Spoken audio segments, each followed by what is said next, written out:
Chapter 22. Computer. Dave's rusting Ford rolled onto Leon's used car lot just after 9 a.m. The plastic signs hanging over the porter cabin declared that Tarasov Prestige Motors specialized in the finest second-hand Jaguar and Mercedes automobiles. But the reality was a ragged mixture of retired company cars and small hatchbacks.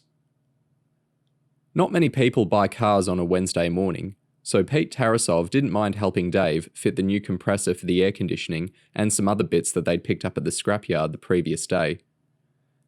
Both lads were underneath the jacked-up Mondeo when Leon lumbered out of the cabin holding 2 mugs. "Hot tea standing on the bonnet," Leon shouted. Dave crawled out from under the car and got a weird ground-level perspective on Leon's massive gut. "Rawl tells me yesterday was your one and only," Leon grinned. Dave wasn't sure if he was supposed to talk in front of Pete. "It's okay. He knows the score." "A little granny trouble, so I'm told," Pete smirked as he picked up his mug with greasy fingers and took a swig. "I'm sorry, Leon," Dave said. "I've been in foster homes and institutions my whole life. I want to make this work for me and James. I don't want to run the risk of getting banged up." "I understand," Leon nodded. "No hard feelings. It sounds like you caught a rough one, and not everyone has the stomach for nicking cars." "You know, Uncle Leon, I was thinking," Pete said. Leon grinned. "Why is it that every time you use your brain, my wallet gets nervous?" Pete smiled. "Seriously, Uncle Leon, I'm off to university in a couple of months. Dave's going to be my perfect replacement here on the lot. He knows his way around a car. He can fix up any little niggles when the new stock comes in from the auctions, keep him clean, maybe even start doing a bit of selling when it gets busy on Saturdays." Leon shrugged. "I can think of worse ideas. But what about school?" "I'm thinking about applying for college, but only part-time," Dave said. "I can show Dave the ropes over the next month or so while I'm still here," Pete said. "I'll put you on a month's trial. £6 an hour to start, and we'll work out your hours as things go along." "Cheers, Leon," Dave grinned. "I can't believe how great you guys have been to me and James." Dave turned and thanked Pete as Leon lumbered back to the porter cabin. "Don't mention it," Pete grinned. "Just make sure you're not lying under one of the cars when my uncle finds out what you've been up to with his daughter." James recovered from the disappointing draw with Tottenham, taking a couple of easy scalps in his FIFA 2005 Premiership campaign. He ended up 10 points clear with 5 games left to play, meaning the title was almost in the bag. He paused the game when Hannah rang his mobile. "Aren't you in school?" James asked. "I'm too cool for school," Hannah giggled. "I'm on the bus home. It's the last day of term. I got up to the school gates and I thought, I can't handle this." "Last day of term's usually a riot," James grinned, running around the corridors and booting the classroom doors open. "One school I was in, we had 7 fire alarms in a day." "Not at my school. I think the high point of the festivities was going to a clarinet recital." "So, do you fancy hanging out, or what?" "Cool," James grinned. "I'm only sitting on my butt playing computer games." "My parents will both be out at work, and your place isn't exactly, You can say it," James laughed. "I know I live in a complete dump. It'll be much better around your gaff if you're sure it's safe." When Hannah hung up, James took off the pause and finished his match. It was only a few minutes after that when Hannah tapped her ring on the living room window. She led James to her flat, which had an upstairs, like the Tarasovs. The interior was over the top, like somebody had watched too many home makeover shows on TV. But Hannah's room was cool. She had a collection of lava lamps, a white sheepskin rug, and a life-sized Austin Powers cutout pinned on her door. "Retro," James grinned, as he inspected an old record player with its loudspeaker built into the front. "I like finding old things in markets and that," Hannah explained. "Shops are so boring. Everyone ends up with exactly the same stuff." James knelt down and inspected a 2-metre line of singles. Where'd you get all these? My dad was going to throw a load of them out. I got some others in secondhand shops and on eBay. So pick a tune then. Let's see what kind of taste you've got. Most of the records were in plain sleeves, so you had to slide them out and read the song titles through the hole in the middle. While James flipped through, trying to find something he recognised, Hannah swapped her school skirt and blouse for a t-shirt and cargo shorts. He wasn't bold enough to stare, but he liked what he glimpsed out of the corner of his eye. Okay, James said, pulling a single out of its sleeve and lifting up the top of the record player. He realised he'd never put a vinyl record on before. It's automatic, Hannah explained. She laid the disc on the platter and pushed the button that made the arm swing out and drop down onto the vinyl. After a few crackles and pops, the theme tune from the Monkees broke out. Oh, cool, Hannah giggled. Good choice. I used to watch the Monkees on satellite when I was little, James grinned. Hannah stood barefoot on her rug, jiggling to the song. Yeah, me too, she nodded. They sat on Hannah's bed for more than an hour, listening to old tunes and talking about stuff. Hannah acted cheerful, but James sensed sadness beneath the surface. She was a fish out of water at her posh school. She had major hassles with her dad, and her best friend now spent nearly all of her spare time looking after her nan. They had their first proper snog, but Hannah abruptly decided that she was hungry when James tried to sneak a hand down the back of her shorts for a feel of her bum. James trailed her into the kitchen, straightening up his crumpled clothes with a look of disappointment that was probably visible from outer space. Why the sour face? Hannah asked as she laid fish fingers under a hot grill. Oh, James said listlessly, sitting with his elbows on the dining table and his cheeks resting in his palms. Nothing. Hannah turned and gave James a smile that made him realise he was falling for her. The CHERUB training manual has a whole chapter on the dangers of forming close attachments to people you meet on undercover missions. But this was still the thing about being a CHERUB that James had the most difficulty with. When this mission ended, the attractive 14-year-old girl who was making his lunch and grinning at him would be confined to memory, and he'd be back on campus, facing life as a social outcast. Don't think about it, James mumbled. You what? Hannah said. James snapped out of deep thought and realised he'd said something he'd only meant to think. I'm tired, James said sharply, by way of explanation. Me and Dave were up until 3 a.m. on the PlayStation. It must be so cool living without parents. Mine are such dicks. James nodded. I guess, but we've got sod all money, and the social worker's supposed to come in twice a week to see how I'm doing. You know, I was thinking about your flat. You should get some paint to brighten the place up. We got a furniture grant from the council. Dave's going to drive us up to IKEA when he gets the car fixed. IKEA? Hannah tutted.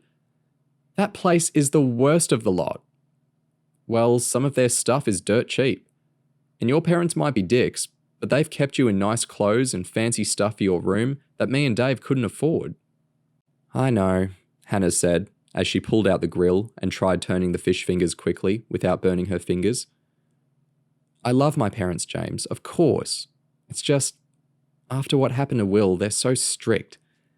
They're scared about me hanging with the local kids and getting involved with drugs and that. Do Will's parents still live around here? Hannah shook her head. My aunt and uncle couldn't take it. They sold up and moved down to the coast. Hannah paused, then her face lit up. Actually, she said, waggling her finger and grinning like mad. What?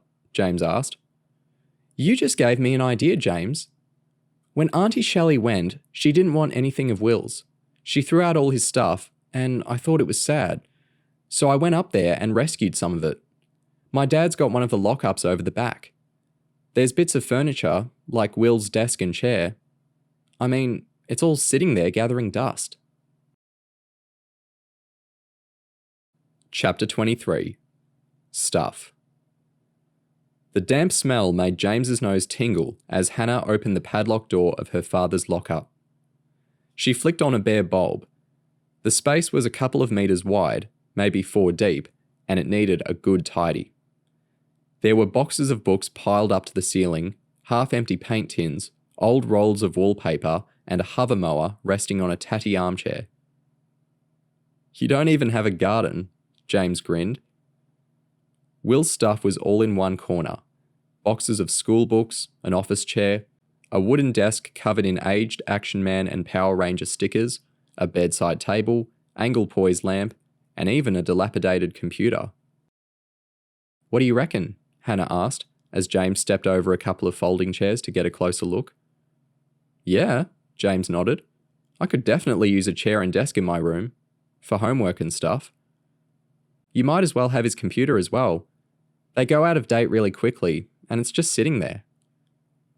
James had a spiffy laptop with wireless internet back at the flat, but he realised his alter ego, James Holmes, would probably jump at the chance of a free computer. "It's cool," James nodded. "But what about your folks? Are they going to mind you giving this stuff away?" "My dad didn't want me keeping any of Will's stuff in the first place. He said it was morbid." James gave Hannah a peck on the cheek. "This really means a lot to me," he smiled as he pulled his mobile out of his pocket. "I'll ring Dave. He's only round at the car lot and he can help us carry." Although James and Dave were only going to be in the neighbourhood for a few weeks, trying to get the inside line on Leon Tarasov, they had to create the impression that they were starting a new life and setting up home in Palm Hill. After Dave helped move Will's stuff up to the flat, the boys set off for IKEA to spend some of the £325 that an associate of Leon's had shoved through the letterbox while they'd been out. The Mondeo was running smoothly, and the freshly repaired air conditioning was doing its job. Unfortunately, they ran into a black spot on the M25 and ended up crawling through 3 lanes of traffic at walking pace. "So what about Millie's idea that it's something to do with drugs?" James asked. Dave shrugged as he rolled the car a couple of lengths forward, then dabbed the brake. "It's the obvious choice if you can't link Leon to a robbery. He's got no history in the drug business, but he's an opportunist. You saw how quickly his mind worked, slotting us into his little car theft scam. If Leon saw a chance of making big money through drugs, I think he'd take it. Mind you, that list was only robberies in the Metropolitan Police area. For all we know, it could have been anywhere." The traffic was making Dave moody. "Whatever," he said irritably. "I mean, you can speculate all day long over where Leon got his money from. The only way we'll get a real answer is by plugging away at this mission. Me with Sonia, Pete and Leon, you with Max and Lisa." "I know," James nodded as he watched a wasp crawling up the outside of his window. "I'll try getting into their house more now that Max is off school. Do you think we should play some listening devices?" Dave shook his head. "If you're on a big mission, you can lay bugs everywhere and we'll have backup teams listening in. But we're small time here. All we've got is me, you, Millie, and a bit of oversight from John Jones. It's not worth running the risk of placing a bug unless we know when and where something juicy is going down. We'll just end up with hundreds of hours of recordings that nobody's ever going to listen to." James nodded. "To be honest, James, I don't reckon you'll get much from your end of this mission. Leon runs his business out of the porta cabin and keeps Satcher and the younger kids well out of it. With me working part-time on the lot, I'm going to get to hear what's going down. I'm friendly with Pete, and I'll eventually get an opportunity to rummage through everything in the porta cabin when Leon goes off to a car auction or something." "You could be right," James said sadly. Dave blasted his horn as a car cut in from the next lane, forcing him to jump on the brake. "Oh, that's going to get you home so much earlier." The driver of the car in front poked his hand out of the window and flicked Dave off. "Up yours too!" Dave snarled, before calming down a little and resuming his conversation with James. "You've been pretty lucky on your mission so far, kiddo. You earned most of the glory on that drugs mission, and when we were locked up in Arizona. But I reckon it's going to be the David Moss show this time." James thought about it for a second, and realised that he didn't really mind. Who cares? He grinned. I won't be earning any black t-shirt for this sideshow. So you can have your glory, as long as the weather stays nice and I get to spend a few weeks chilling with Hannah. Kids these days, Dave tutted as he shook his head and struggled to keep a straight face. Fancy putting a bit of skirt before the mission. James started to laugh. Oh yeah, Dave, you'd never do that. The boys arrived back at 5 in the afternoon. They'd bought cheap blinds to go up all the windows, bedside lamps, some shelving for the living room, and a couple of rugs to cover over the grubbiest areas of carpet in the bedrooms. Hannah was grounded, but Max and Pete Tarasov both turned up. Pete brought some tools and a stepladder. He helped Dave put on the blinds, while James and Max screwed the pine shelving together. When the younger boys finished, they moved into James's room and wired up Will's old computer on the battered desk. The machine ran fine, but there weren't any games or other cool stuff on the hard drive, so they headed down to the football pitches to join the nightly kickabout. The end of school had put Palm Hill's teenage population into a jubilant mood. James enjoyed himself too. At CHERUB, everyone was in good shape, and his lack of footballing talent was evident. But amongst ordinary kids, his strength and high level of fitness made him look average. The game meandered through an orange sunset into the bluish glow from street lamps, but they ran out of players just before 11, when Charlie went off with Lisa Tarasov and a couple of slightly younger kids got hauled in by tetchy mums. James picked his shirt off a wooden bench and used it to wipe the sweat dripping out of his hair. "You want to come over to my place sometime tomorrow?" Max asked, as they walked upstairs to their flats. "I've got 4 controllers for my Xbox. We can call up a couple of other guys and have a FIFA tournament or something." "Yeah, that sounds cool," James nodded, grabbing his keys out of his pocket as they stepped onto the balcony. "We'll sort it tomorrow. You've got my mobile number." James couldn't decide whether to take a shower as he pushed open the front door. On one hand, he was boiling hot, but on the other, his legs were wasted, and he just wanted to crash out in bed. "Dave, you awake?" James asked as he leaned into the living room. He didn't get an answer, so he wandered through to the kitchen, stuck his head under the cold tap, and began gulping down water. When he was satisfied, he wiped his mouth on the shirt and dumped it on the dining table before cutting across the hallway to his room. As James opened his door, he caught a strong whiff of burning. His heart raced as he scrambled out into the hallway and yelled.